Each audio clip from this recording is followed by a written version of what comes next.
people on board. So I think is that they will join though, or let's give them some 10 to 15 minutes BNC. Let's give them 10 minutes and let's see what it is. Okay. All right.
Come help me sort something out.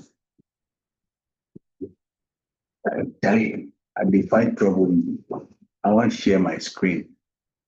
This do I know it? So Oh, no, you don't know exactly.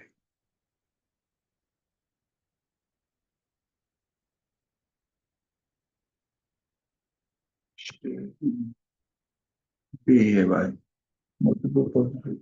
Here's the Momo number, please. It's 30, it's okay. Which one? So what about? It is, yes.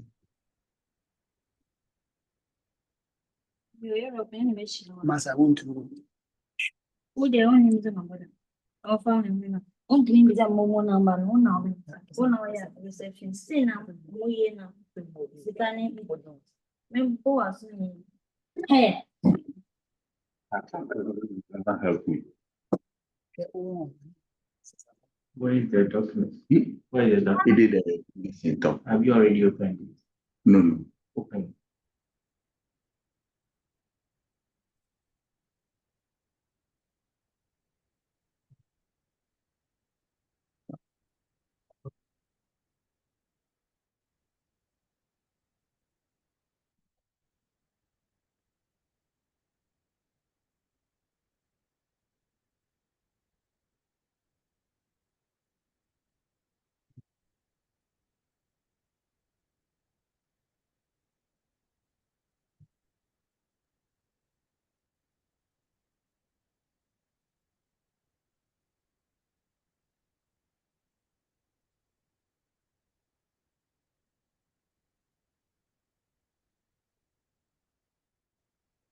Yeah, yeah.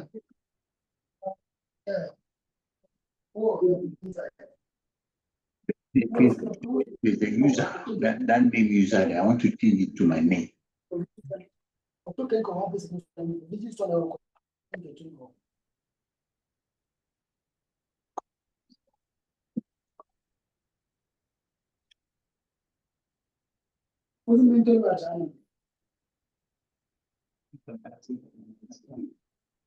See, I want to change the user to my name. Where they go? Great.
Hello. Hello. Hi. Can you Hello, see we my can hear you. Can you see my screen? Yes, Yeah, we Yes, can we see can your see. screen. Yes. Okay. All right. That's great. So can we start? Yeah. Hello. Yes, we can Yes. start. Okay. All right. Last week, I wasn't able to partake in the presentation because, in fact, I overslept. I overslept. So by the time I woke up, the thing was over. And then you've gone through few things. So today, what we are going to do basically is about. We already know what automation in hematology is about. So we are just going to recap what we already know and then reassess whether our knowledge is up to date or there are a few things that we lack. So by so doing, I'll step in to fill in the gap between what you already know and what we have. So basically the outline will be introduction, general introduction, definition, types, factors that go into purchasing of laboratory equipment or hematology equipment, principles, disadvantage, and advantages. So basically, that's what we're looking at. Hello. Hi. Are you there? Yeah, we are here. We are listening. Okay, so many instruments are performing a variety of analysis, as we know, from chemistry down to hematology. We have a variety of instruments, and all of them have principles. Based on these principles, that they do what we expect them to do. So they are widespread. The choice depends on what you want to do and your method of analysis.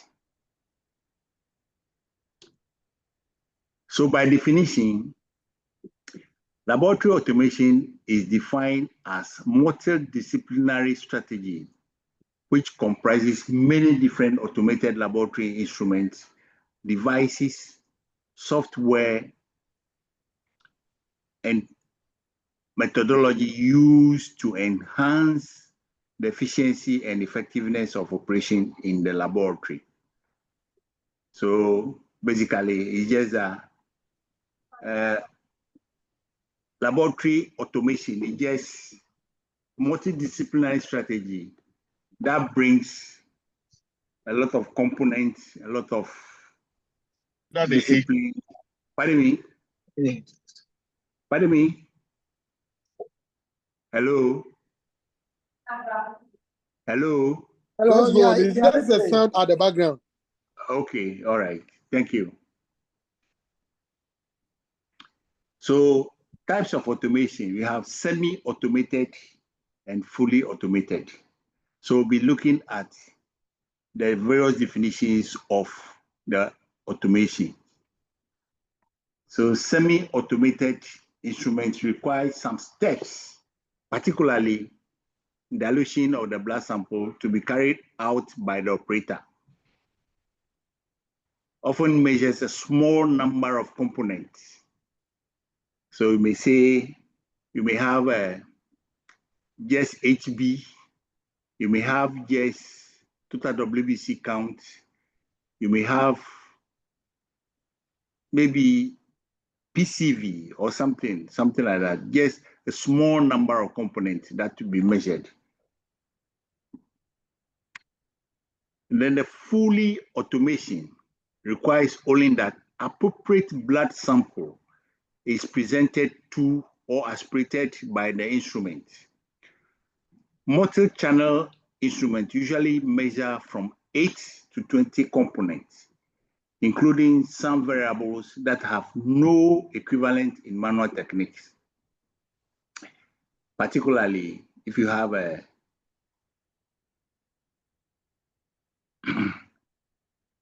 some techniques that are used in automation but not conversant with manual technique.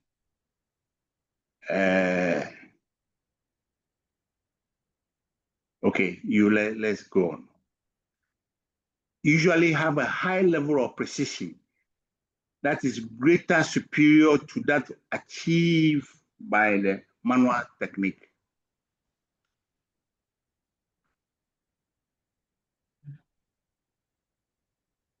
Automated procedures for sample such as sample recognition, such as barcoding, also incorporated into fully automation, capable of rapid production of accurate and precise test results.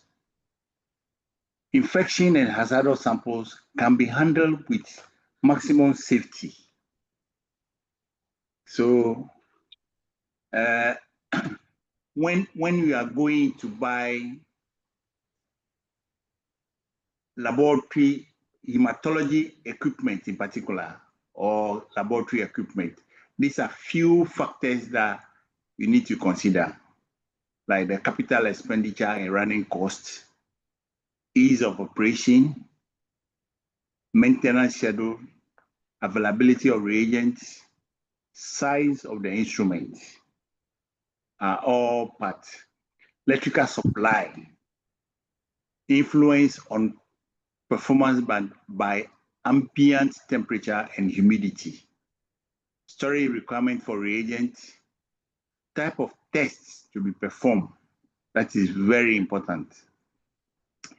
Volume of tests for each model, sample arrival time, expected turnaround times, availability of experienced manpower, and future benefits. All these things are factors that go into your ability to buy the equipment and use. So counting system used by these automated machines are usually electrical impedance, electro-optical method, that is light scattering and fluorescence. So we'll be looking at what each of them has. So let's recap a little. Impedance counting method was first described by Wallace Woolter. He was an engineer. Then in his leisure time, he was swimming in a swimming pool. And then he came across a little fish in the swimming pool down under the river. So the fish was opening its mouth at regular interval and taking a lot of water. So this water contained small particles of things that is in the water. So when he came out of the pool, he said, no, we can use this technology to help mankind. So how do we do that? So he himself he was an engineer. He assembled a lot of engineers, physicists, biologists, and all those things. And they came out with this technology that is helping us today. So basically, this technology, this counting system is used mostly in Beckman-Coulter machines, Sysmex, Abbott, Roche, and Mindray. So this is how it is. This is how it looks like. You just take, for example, your room. Let's say your bedroom and your sitting room. Then there's a door linking the bedroom to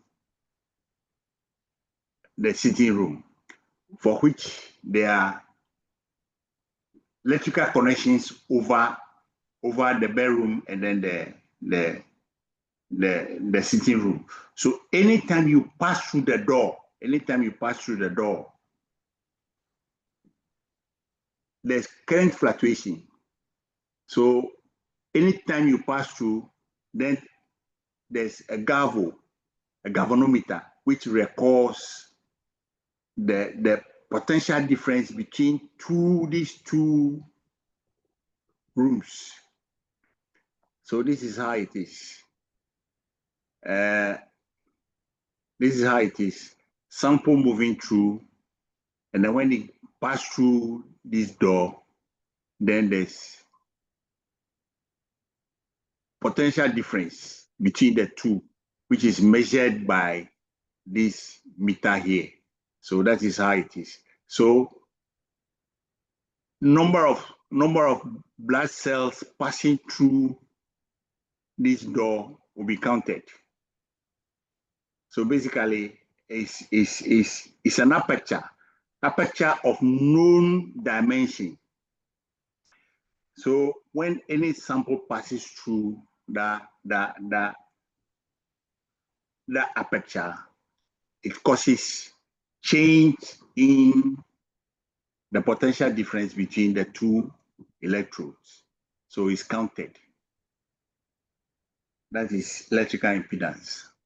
Then light scattering or electro-optical means is, first of all, let's understand that blood is a poor conductor of electricity.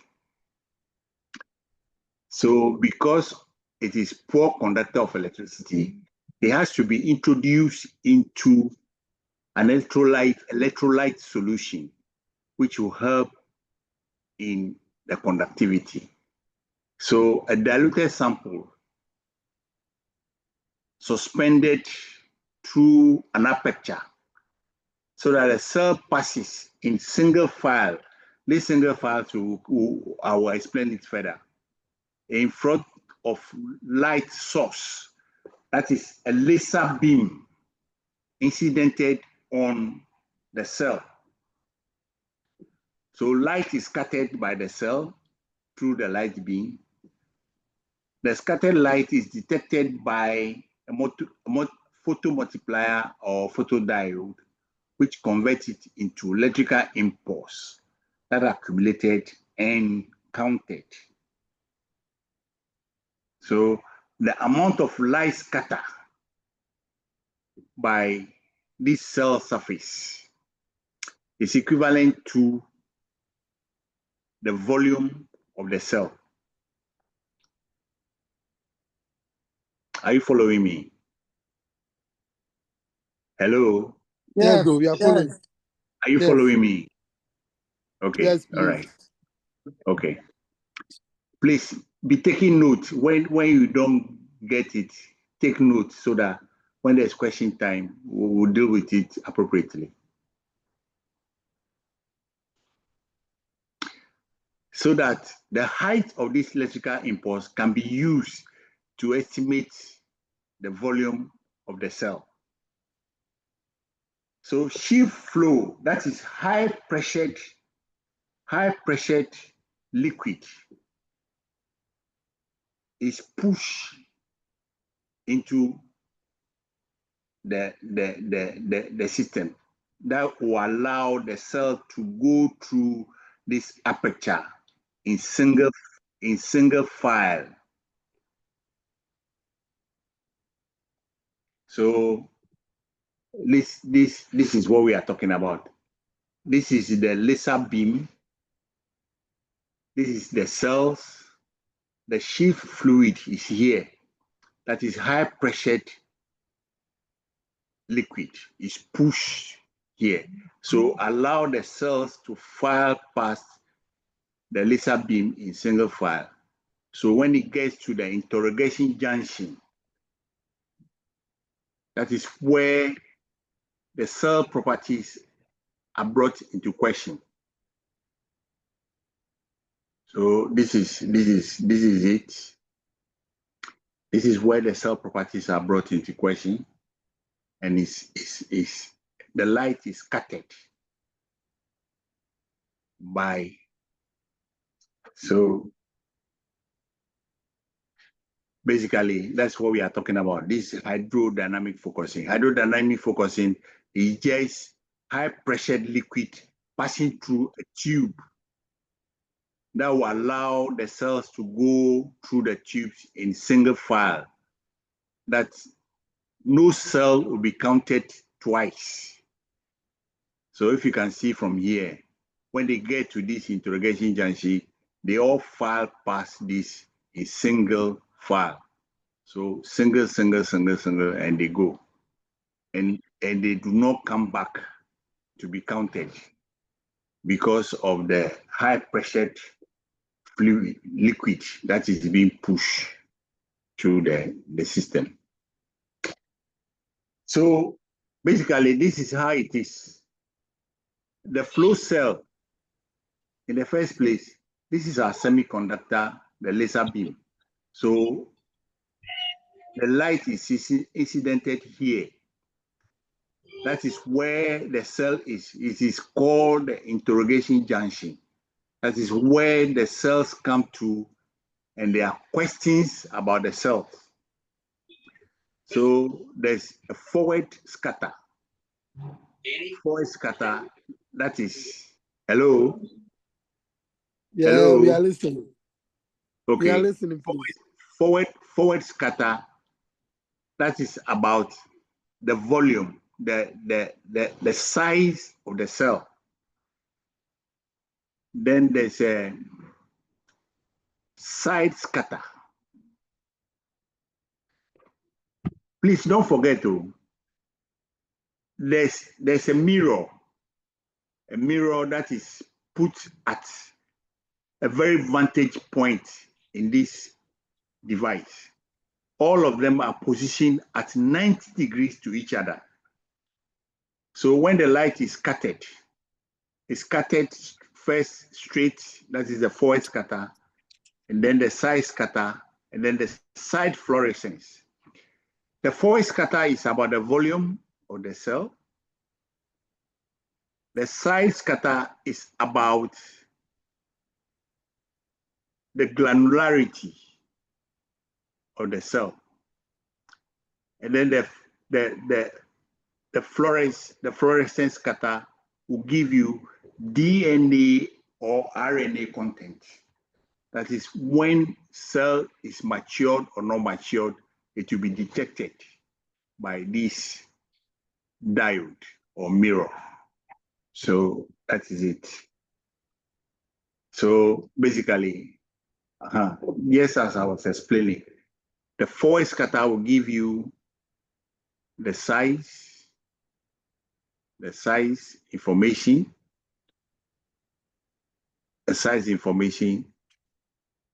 the size scatter will give you the internal structure, that is the granularity of the cell.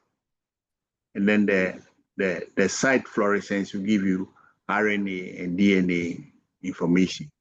So this is it. So once your cell pass through this aperture, the laser beam is incidented on that cell.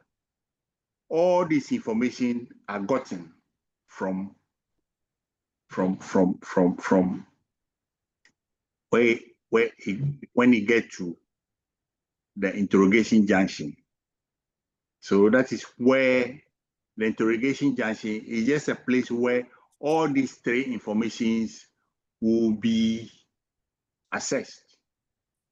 So once a cell passes through one, it is counted. The number is counted, and then the volume is also estimated. Then the granularity is also assessed. Then the fluorescence is also assessed. So that is it. So, hello, can you see this very well? I think this one is too small.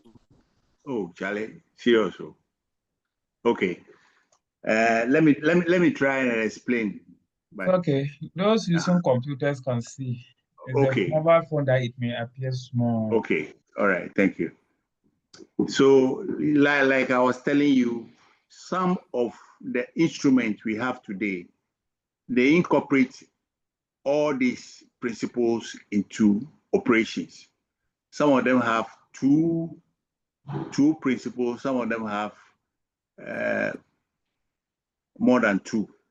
So in Coulter systems, you have impedance with low frequency electromagnetic current, the impedance with high frequency electromagnetic current, and laser light scattering. That is where it is. The SysMES also employ impedance with low frequency direct current, impedance with radio frequency current, and then Beckman, Bayer Avia systems. Bayer Avia systems have light scattering with absorbance following peroxidase reaction, two-angle light scatter following different cytoplasmic stripping.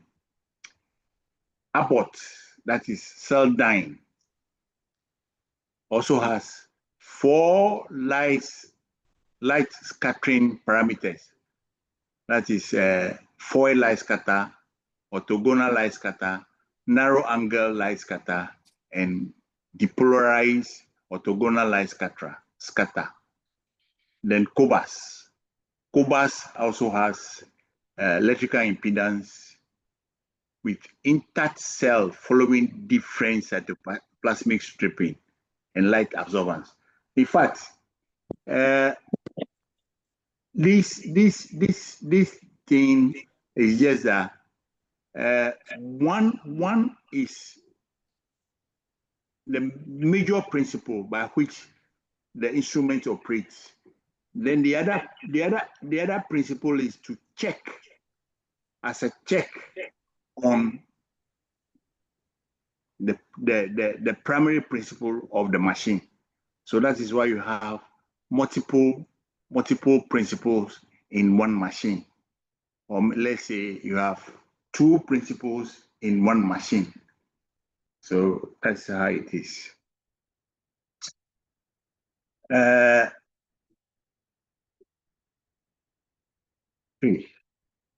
Hello. We are together. We are with you. Yes. Automated platelets. They are numerated for platelet counting by flow cytometry. platelets in blood samples are labeled by fluorescence dye or monoclonal antibodies or combination of these antibodies, and by measuring the RBC platelet ratio, the platelet count can be calculated. So I will explain that one later. Some of the antibodies are CD41, CD61, all have been adopted by International Council for Standardization in Hematology as a reference method. Some instruments now provide automated immunological platelet count for diagnostic use. If those of us using Sysmex machine or Mindray machine, you may have all these technologies employed in those machines, but the primary principle for counting platelets is actually impedance counting. That is more or less particle counting. So they use this method as primary and use the impedance in platelet counting as a check, as a backup check for all these things. So it's also employed that reticulocytes have also been developed using various dye and chromophores combined with RNA of reticulocytes. So they emit some amount of radiation that is captured by this instrument and has the capacity so that the use is standalone reticulocyte count that is no longer necessary by using general purpose flow cytometry. So that is it. Some of the dyes used in reticulocyte count are Oramin O, particularly that is Sysmex,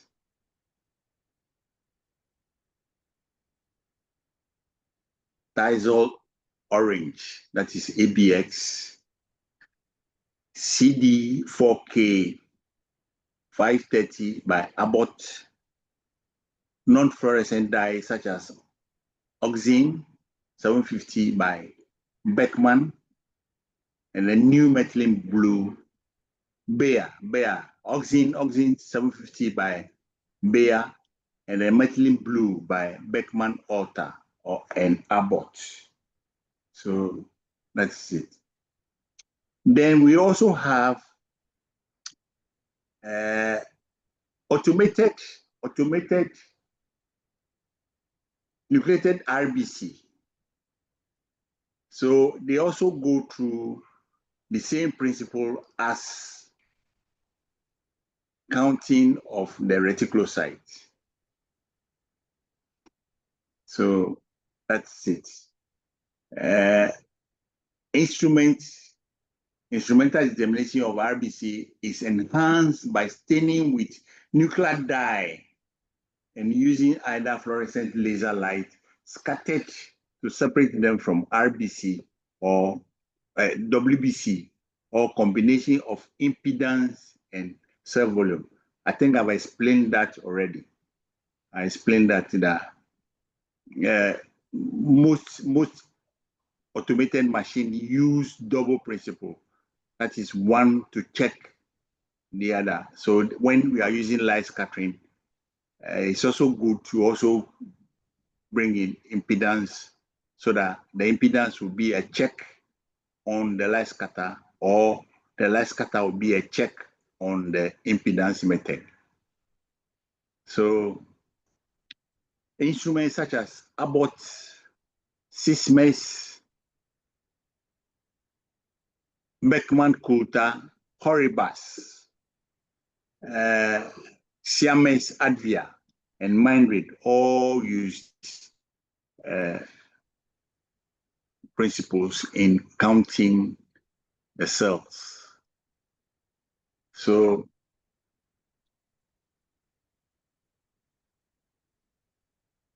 let's go back a little. Hello? Yeah, we are here. Okay, let's go back a little. WBC have a threshold. RBCs have threshold, but the most common ones are the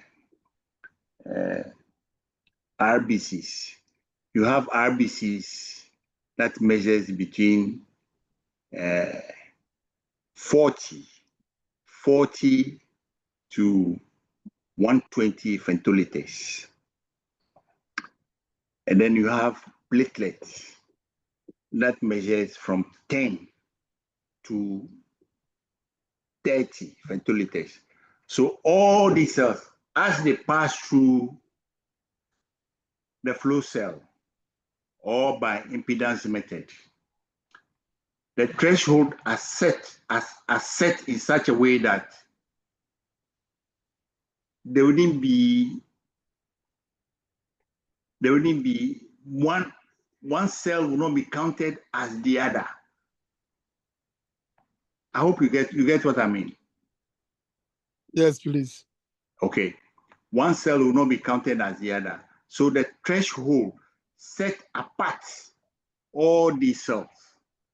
So some counters have low threshold, but upper threshold, so that white cells are included in the blood cells. So setting of this lower threshold is also important to ensure that macrocytic cells are included in the count without counting large platelets. I hope you understand that. Hello? Hello, are you with me? Yeah, we are with you. Okay, all right, thank you. So both impedance and light scattering counters have thresholds that are either pre-calibrated by the manufacturer or automatically adjusted depending on the characteristics of the individual blood sample. So you either set it or it is set from the factory. But it is set from the factory that when you have any disease, you reset it yourself. So that is it. So like I was saying, so you see all these shape, these are cells. Then the threshold is set here that no cell from here, mixed cell, will be counted. So this is your false count. That is when we cannot tell the characteristics of the cell that is being counted, and the threshold is set here. In setting the threshold, noise background, noise as you have, particularly when you put your analyzer somewhere, and then accidentally you put your centrifuge also there. So the centrifuge will also create a lot of noise at the background. So this background noise is also set. So it is also taken care of in the machine so that it will not interfere with your counts. So that is it. Then we have various parameters we have measured parameters and derived parameters. So RBC is a measured parameters because RBC is counted. Number of RBCs that pass through the aperture is counted. So it's a measured parameter. Beside that, your HB either spectrophotometrically or colorimetric is also measured. PCV or PCT is also measured. MCV is also measured. Platelet count as a count is also measured. The mean platelet value is also determined, just as MCV is determined for WBCs. Then total WBC count and uretic count. Then again, we have derived parameters. So when all those parameters are measured, then the MCH can be calculated. MCHC can also be calculated. Then RDW can also be calculated. Large platelet volume also be calculated, and the ratio also be calculated. So these are the derived parameters. So flagging. It is not all samples. It is not all samples that are homogeneous. So sometimes you may have difficulty in getting results from some of these samples. So there's a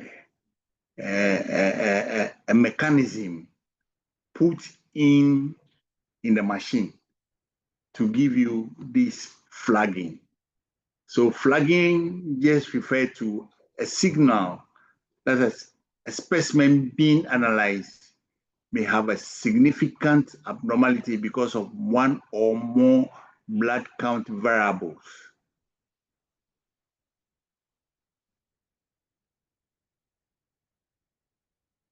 Okay? And when there's quantitative abnormality, qualitative abnormality that requires a check or additional investigation. So you may have your sample being aspirated by your Sysmex or your mind read equipment, and all the parameters are flagged. They are flagged. So you need to do a thorough investigation as to find out whether what you are seeing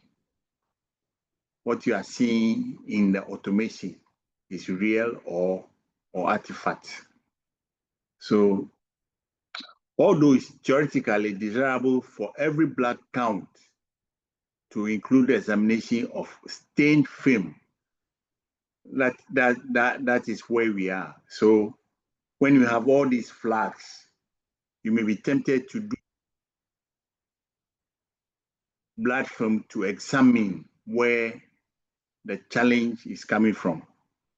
So this is being challenged by increasing workload, required time and cost-effective rationalization, as well as the use of automated analyzer that report different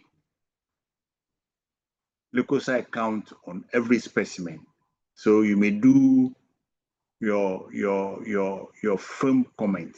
You may do your film to see the morphology of the cells as to whether this flagging that you have in the automation is real or as a result of cold antibodies or any other thing that is introducing this. So that's a decision when blood film should be made and stained and examined very well to see the analytical reliability. So calibration. You cannot use your equipment without proper calibration. And when you don't calibrate, you get a lot of results that you yourself cannot really tell whether what you are getting is the correct or the standard way of doing things. So fresh or normal blood to which values have been assigned for by standard method are used. Stable calibrants either preserve blood or a substitute to which values appropriate for use in the type of instrument have been assigned by comparison with fresh, normal blood sample. So commercial calibrants also assign values suitable for the type of instrument that you are using. So few advantages of automation. So automation has come to decrease workload, provide rapid turnaround time compared to manual techniques which are labor intensive,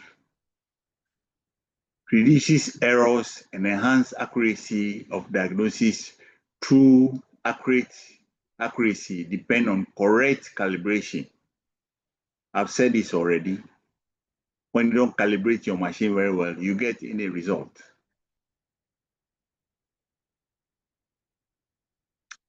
Reduce direct human labor costs and expenses. Promotes the most appropriate text selection option, which with applicable interpretation to help avoid adverse events and point out the most appropriate treatment protocol. So it decreases manual repetitive tasks, consolidate laboratory procedures, reduce staff exposure to biohazards, enhance connectivity with laboratory information system, decrease blood volume requirements compared to most manual procedures, decrease staffing requirements. So in all, it has few disadvantages.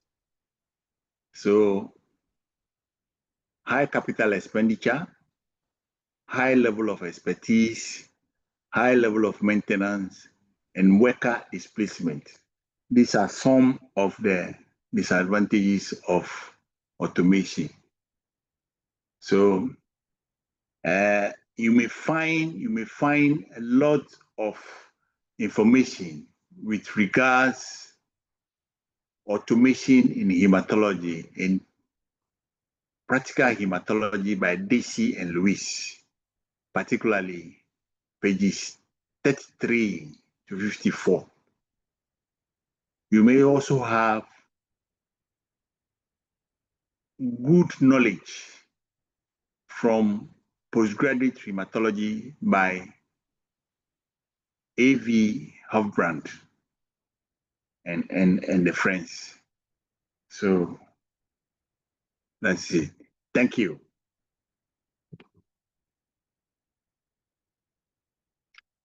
Hello. Thank you. Thank you. All right. So, any question? Any question for me?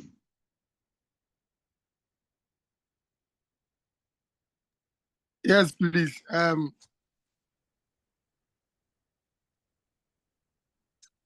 Hello. Yes, I'm listening. Yeah, with the flagging pattern, then when you have to stain to confirm what the machine is telling you. Yeah. You see, we have different flagging. Sometimes it is exclamation sign. Sometimes it's a question mark.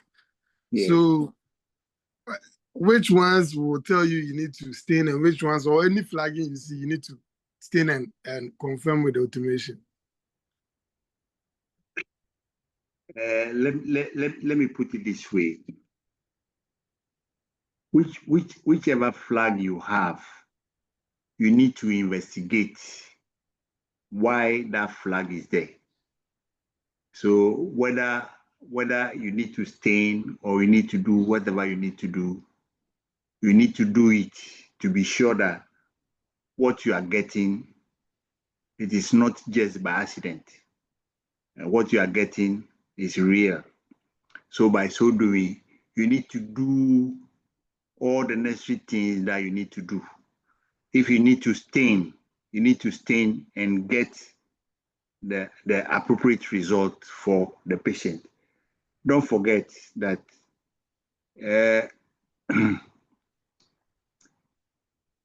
everybody can post, particularly our medics. They can do whatever they want to do. They can say whatever they want to say. But you are looking at the person. You are looking at the inside of that person. The blood sample you take is a good proportion of that person that you are dealing with. So what you are seeing what is real. So you need to do as much as you can to get to exactly what is wrong with the person. So it's just not that the machine gave me a flag and okay, let me leave it. No, you need to do further things to explain what that flag is and get the result for the patient. Thank you. Okay, thank you. Thank you too. And I'm sorry, and the impedance counting as well. Yes. Does it have is it a double chamber like what when you were explaining with the hall and then the chamber and hall rooms, is it like a double chamber counting or something? The thing is that it has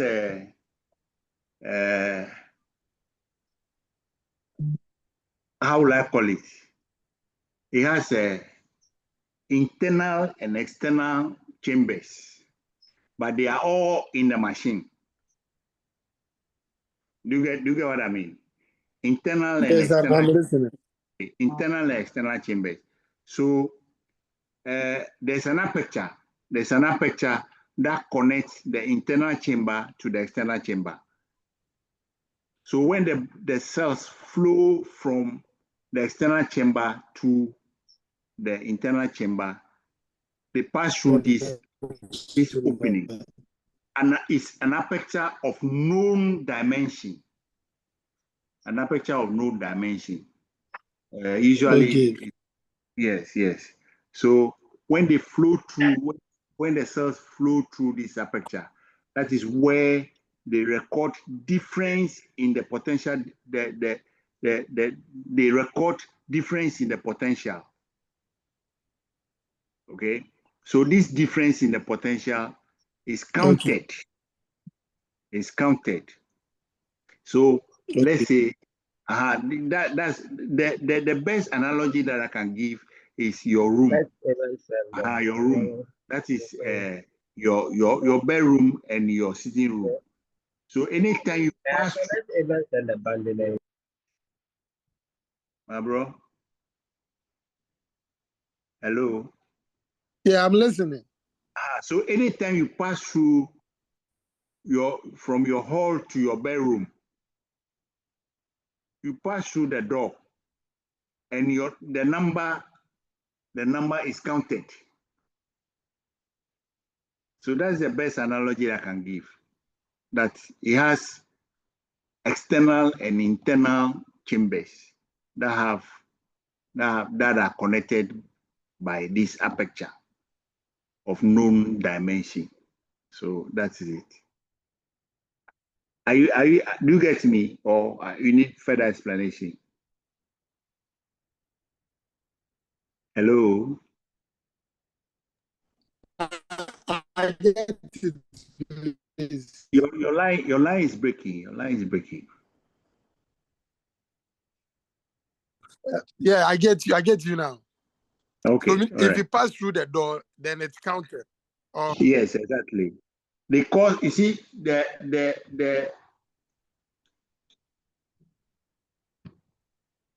current when they pass through the door, they cause deflection. That deflection is the that is what is measured. potential difference between the two compartments. Okay. So once you pass through, you say, oh, Kofi has just passed here. Kweku has just passed. Ama has just passed. So it has nothing to do with charges or anything. The charges is also part. You need a constant supply of electricity, and that will give you a good potential difference. Like, I mean, the charges of the cells and other things has no, like, it's just a light ray and nothing else. No, let me get your question clear. I mean, when the light is introduced with the sample or the blood, the charging and the charges of the various cells doesn't really matter here. No. The charges do not matter. Oh, okay. Okay. Thank you. Thank you too.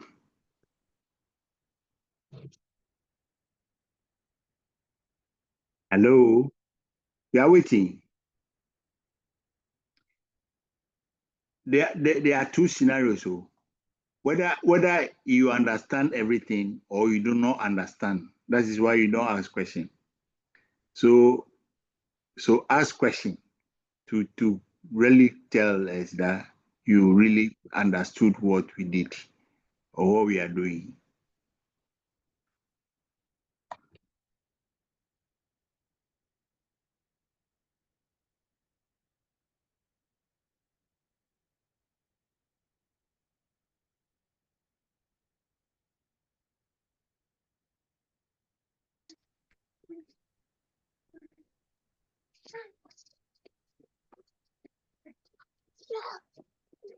Yes.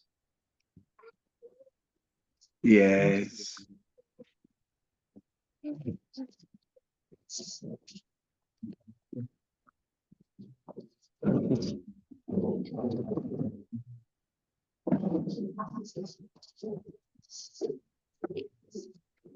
Wait, I'm coming.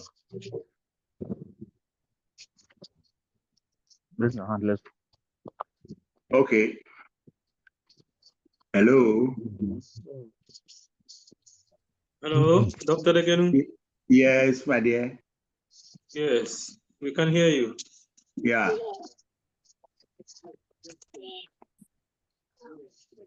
Let your questions flow.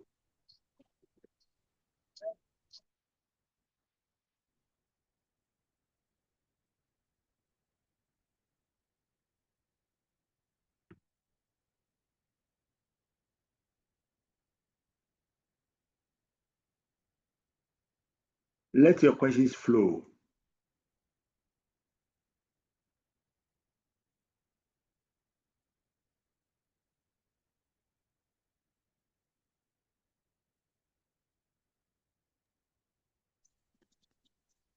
Look, if the questions are not coming, I guess we can switch to Mr. Alote's presentation. Is he presenting? I do not know whether you have anything to add.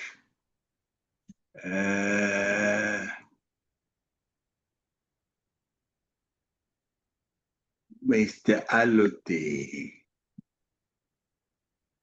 I'm not sure whether he's on the. Yeah, he's on the call. I'm on the call. I'm on the call. Okay. All right. Yeah, you gave the impression you were going to take the whole time. So I really believe. Oh, okay. Then. So what I just want to add on top of my head is that these things are things that we ought to be aware of, because they are the very reason we want to be evaluating smears. Okay. Once we run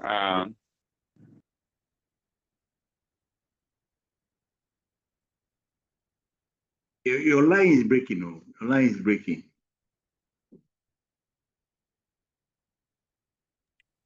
Yes, we can't hear anything. No. I think he's off. Okay. Hello, Miss Alote. Oh, it's off.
yeah, sorry, I went off.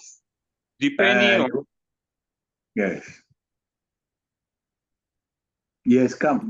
We are listening. your analyzer is to interpret your for you, the meaning of your flags. And so it is important for us to be looking at our analyzers and their manuals.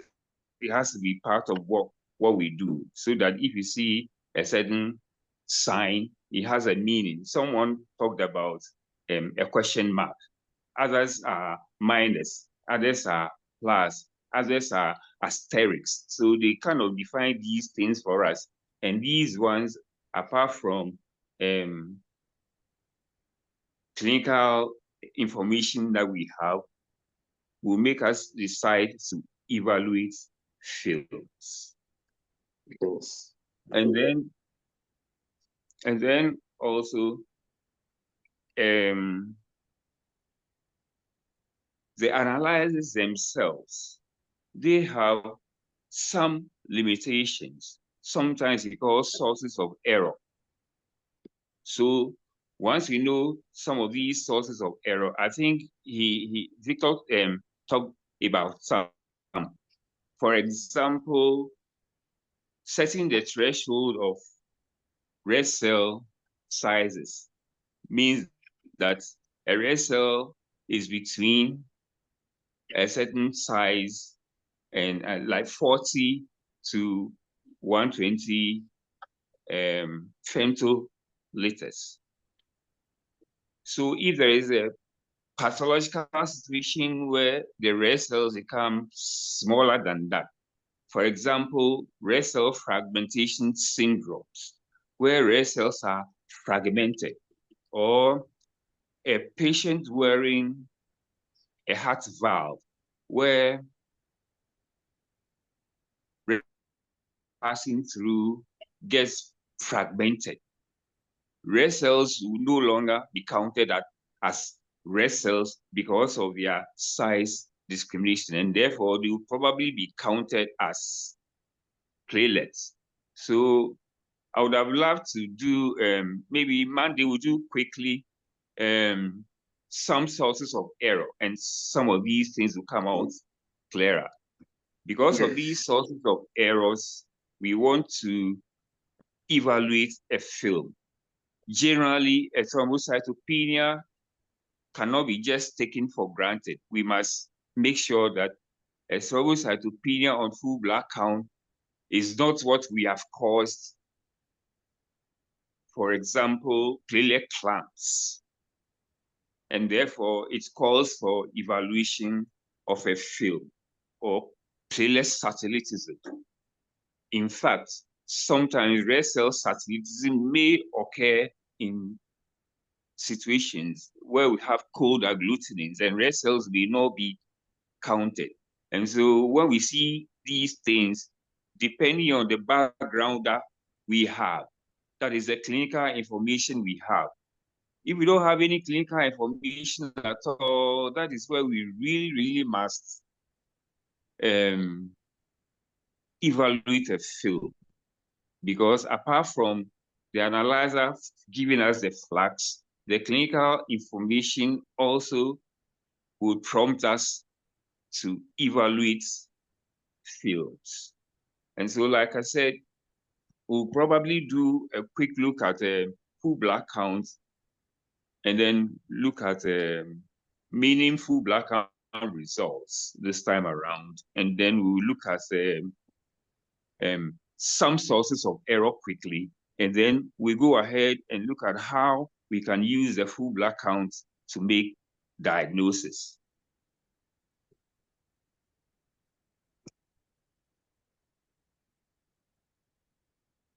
That is very correct. That's very correct. Yeah.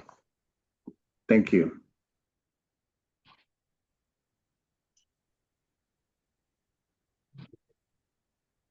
Any of the participants have anything to say?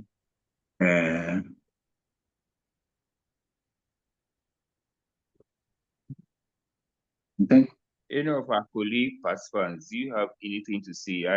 I know people are using the analyzers and they understand it a lot, and they're able to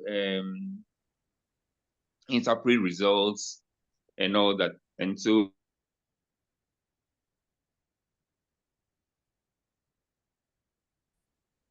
these things we are doing up a bit, all these things we know into evaluating films. If we don't understand these things, evaluation of the films become difficult. Then all we'll be doing in the evaluation of the film will be like describing what is on the full blood count result. We want to go beyond that so that we'll look at what we see on full blood count, what we are told by the clinician, and put them together and marry them and see whether what we are seeing on the film reflects what it is on the full blood count result. And then we try to make conclusions out of them, because that is the plan. That is what we want to do for ourselves. Yes.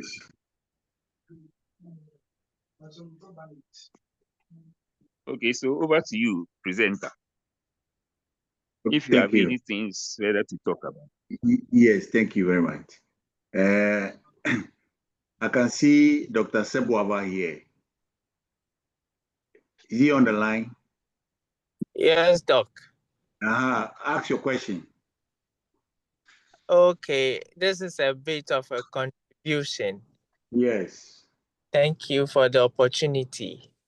So I think earlier in the week, we had a case of a thrombocytopenia.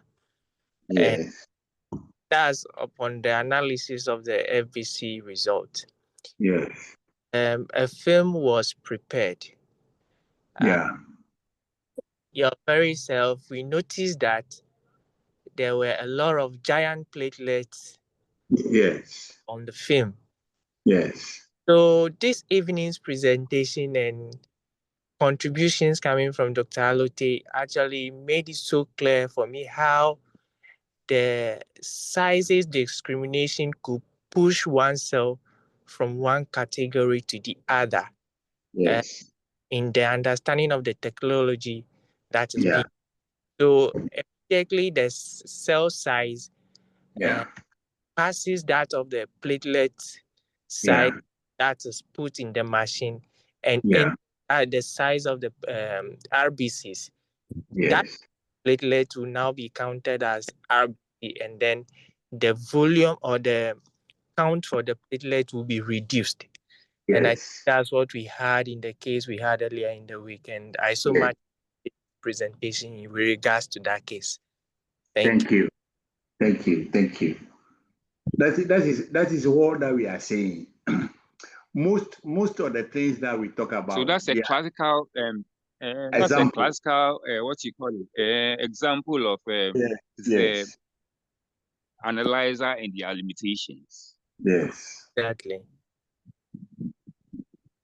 Thank you. Thank you so much.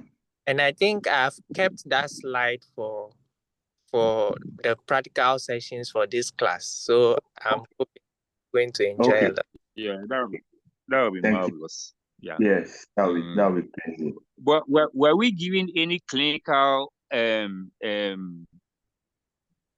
information concerning the patient? Not entirely. So I think it was only in it was written the thrombocytopenia. Exactly. Yes, and apart from that, no other All right. information was given. So. So Okay. upon estimation of the platelet counts, the numbers were fine, except that there were large platelets or giant platelets, as you call them. What about the numbers? The numbers actually reduced. The numbers were low. The numbers It were was also low. Yes, they were low. They were low. Then apart from that, there were other giant platelets on I'm the talking film. about estimation on the scale. It was also low. You know, there's a way to estimate the platelet count using the scale. Yes. It was also low. It was also low. Okay, so that would be an interesting slide to examine. evaluate. Yeah. So it's good to kept it. Yeah.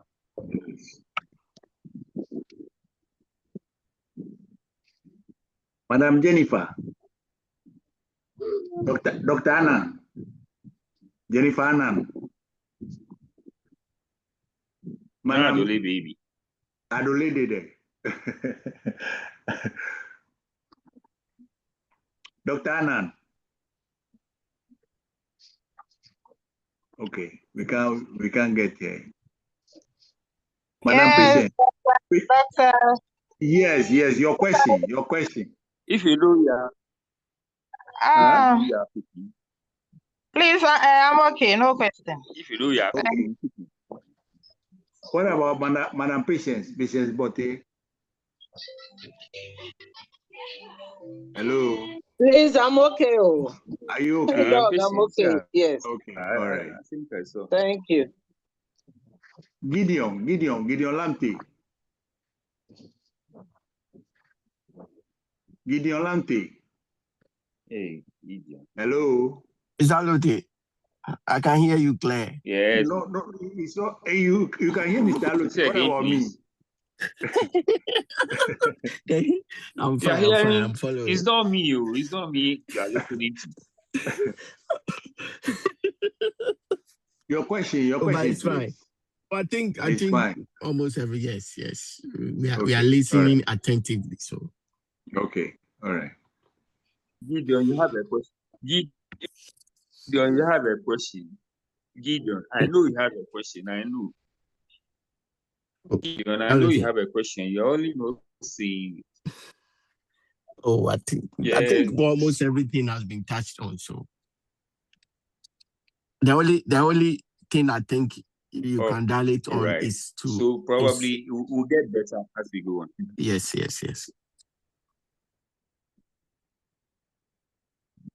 Prosper. Your voice is breaking, please. Prosper, Meliama. Your question, please. Senior, good evening. Fine evening. Thank you very much for the brilliant presentation. Okay. I think I really enjoyed it and learned a lot. So there are a lot of new things that I've learned and I'm now digesting them. So, but for now, I don't have any questions. Okay. Thank you. All right. Thank you. Dr. Adams. Yes. Ask your question. I just wanted to contribute more, but I don't know. It Yes. seems my place is noisy. I hope I'm okay. Is it okay? Yes. So I think 2 days ago, I was validating a resource, full blood count, and the platelet count was very high, around 1,433. Okay. So I called that they should send a screenshot of the histograms and the results on the analyzer for me to have a look at it. Okay. So when they send the screenshots, oh, this one was even at my own place. I was on site. So the histogram gave an indication of a possible interference between the RBCs and the platelets. So I decided to quickly prepare a thin film to view it under the microscope before I validated. So when I did, I realized that all the cells were elliptocytes and there were some schistocytes. Okay. So fortunately, we have one analyzer, the XN, Sysmex XN 350, that able to do the reticulocyte count. So I had to send a sample there and then ask them to switch it to the reticulocyte plus the FVC mode. So in that mode, the method of counting for the platelets and RBC is the optical. Yes. Exactly. Yes. So the optical, platelet count, yes. So the platelet count was corrected to 220. Okay. Instead of the 1,433. Okay. So when you even look at the results on the screen, you see many asterisks. Okay. So this gave an indication that the results should not be trusted. It was not reliable. So I'm just sharing this just to re-emphasize the point you made that we should always try as much as possible to verify the results, especially those that flags are given before we do the results. Okay. That's very great. That's very great. So I think I've shared the images of the results and then the thin film on the WhatsApp page. I don't know if it's possible this thing can even project it for all of us to have a look at it. If it is possible. Thank you. That will not be, it will not be possible today, but subsequently we will do that. Thank you very much for sharing that experience. The point is that before you sign off any report, look at the parameters very well. Look at the parameters that you are generating very well. Some people just have the habit of once anything you put in, anything that comes, you accept it. But that is not it.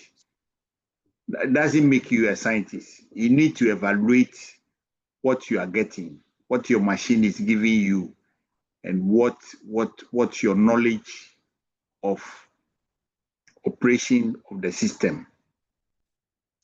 That will set you apart from the rest of the scientists, for you to have a thorough understanding of what you are producing and getting the result for it.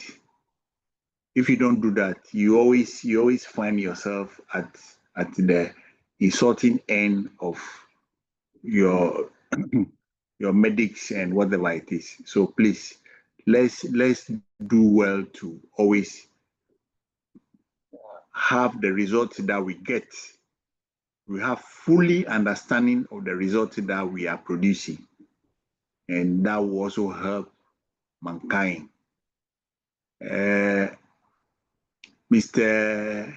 Idris Ubawa, are you there? Idris Ubawa, are you there?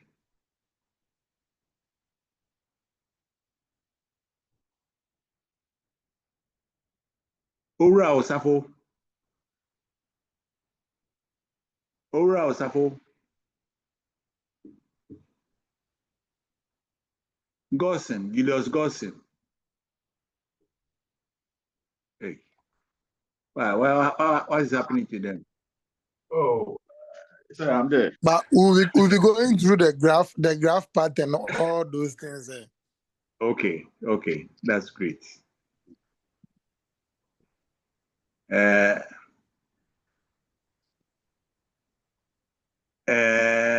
Notti, Emmanuel Notti. Yes, Doc.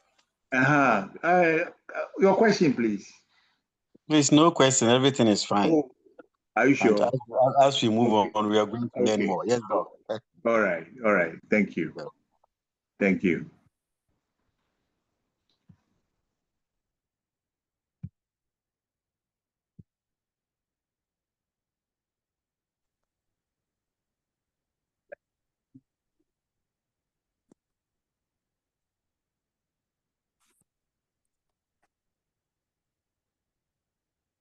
Miss Ality.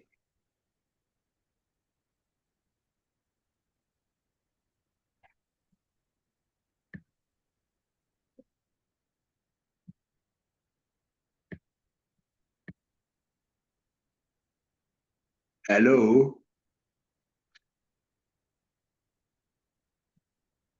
Okay. So I think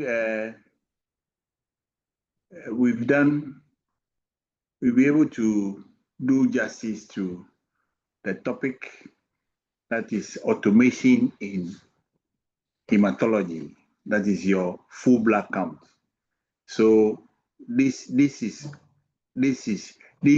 goes a long way to fortify our resolve in understanding the results that come out from our machine.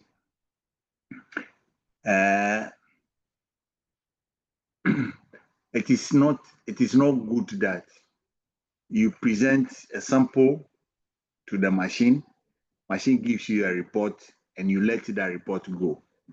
You have to evaluate what you are getting and what goes out, and then the information that this result is creating out there. So you need to be sure of what you are doing and where it's going to leave a mark. So let's all do well to really always examine. It is not proper to allow your subordinate just present sample to the machine, aspirate, print result, and then you bring it for you to sign. Before you sign, before you append your signature to any result, look at it very well and see whether you'll be able to make correct meaning out of what is before you, before letting them go. That will go a long way to strengthen our resolve for the quality work that we all aspire to do.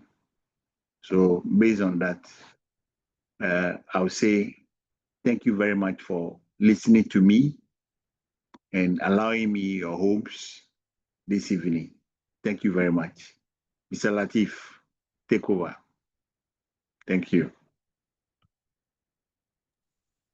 Okay, thank you so much, Dr. Degani. I don't have much to say, except to remind those who have not yet made contributions or financial commitments to this course to do so as soon as possible, so we can avoid taking them off the platform. From next week, as I shared on the platform, we're going to have to migrate every paid member onto our learning management platform, where we would share the recorded versions of the lectures, videos, lecture notes, quizzes, assignments, and everything will be available on that platform. And then we'll restrict it to only those who have made payment. So we are just encouraging that if you haven't done so, you still have time to do that. And you can also reach out to me behind the scenes so that we can resolve whatever challenges you may be facing. Without talking much, I would want to wish you a good night. Thank you so much for your time. Please, before you close us, let me say this to CPD Consult. CPD Consult, I have designed, I'm putting together a few questions for a quiz. So I'll send them to you. Okay. And then you host it on the. Yeah. Once you send it, we'll share it on the. I'll send it to you. It has to do with. It has to do with what we did today. So that's fine. That's fine. So we'll handle that. So that's why it's going to be tomorrow. I'll put a few things together. So tomorrow morning I'll just send them to you. Okay. Thank you so much. You're welcome. Thank you so much. See you some other time.